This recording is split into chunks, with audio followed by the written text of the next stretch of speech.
Are we ready for story time? We're going to hear a story that happened a long time ago. And it was just like now, just between winter and spring. And Evelyn was in her usual place. She had just finished doing her chores. Evening was her favorite time of day. She kept her eyes on the horizon, waiting for her fiancé to appear in the distance. Every evening, Frank would call on the homestead, bringing her family the necessities along with his deep affections for Evelyn. They were to be wed in the fall. This is the beginning of Cache Valley's greatest love story. This was the year when everything changed. Frank was a hard-working man. He spent most of his time tending to the animals of the Ward Clark Company, of which he was part owner. He spent any extra time he had with his fiancée. He was crazy about her and couldn't wait to marry and take care of her. They were quite a pair, Frank and Evelyn. Evelyn could never forget the night the first letter came. Just as she had finally managed to drift off,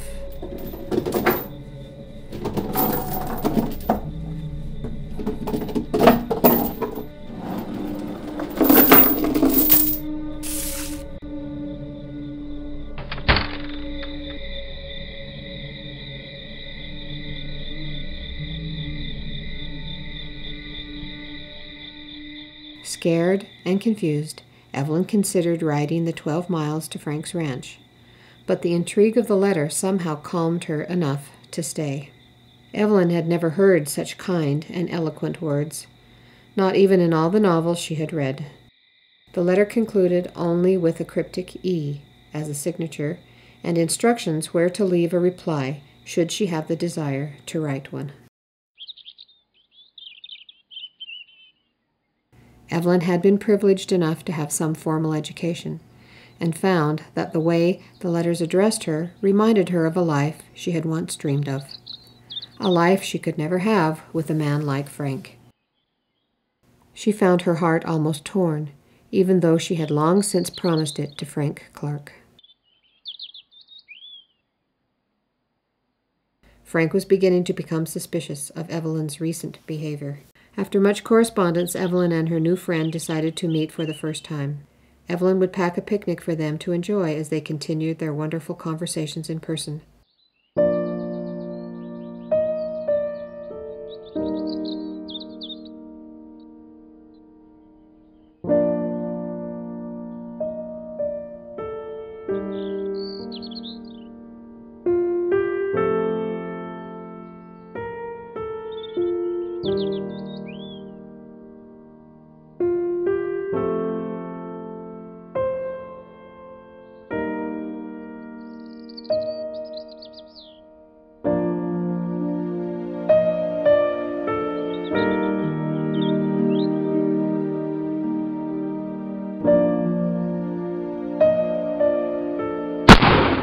Ephraim, run!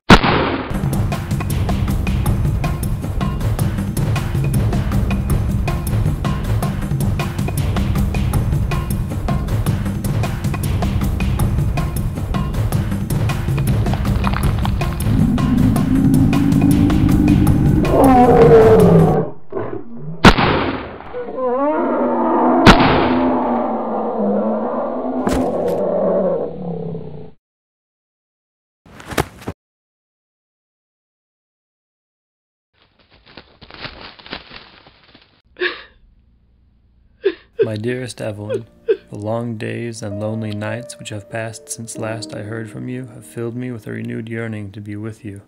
As I walk through the forest, every tree seems to take your lovely shape, and I see your face reflected in clear streamlets and ponds, and my heavy footsteps are as an echo of your heartbeat.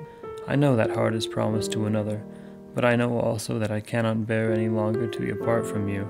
Evelyn, no matter where your heart settles itself, know that mine shall be filled with a love stronger than any chains, for as long as it shall beat. Yours always, Ephraim. That was the last letter Ephraim had written Evelyn. And this is the real story of old Ephraim, king of the bears.